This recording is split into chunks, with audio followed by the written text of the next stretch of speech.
Барааны үн байгаа үнээсээ 2 удаа дараалан тэнцүү хэдэн хувиар өсөхөд анхны үнээсээ иймээр өссөн байх вэ гэж. За барааны анхны нийт үнийг 100% гэж үзье. 1 удаагийн өсөлтийн хувь нь x гэж үзье. 1 x хувиар өсдөг гэж үзье. Анхных. За бид нэр тэгвэл анх 100% байсан юм нь хэдүүгээр өссөн бэ гэхээр x хувиар өссөн. За 2 удаа дараалан гэсэн. Тийм учраас 100 дээр нэмэх нь x хуваахан 100 болдог. За харин энэ нь анхны үнээсээ хэдэн хувиар өссөн бэ гэхээр 1200-ны 36 хувиар өссөн. Хуваахан.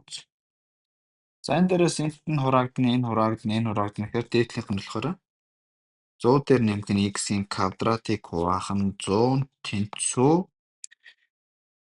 11200-ны 36 болох гэсэн.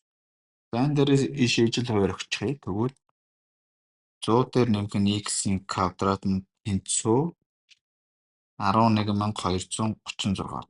За хоёр талаас нь язгуур авчихаар 100 дээр нэмэх нь x. За энэс язгуур авахар чинь 106 болдог гэсэн. Энэ дээрээс x-ийг асчаар чинь 6. Ингээд би хариулт.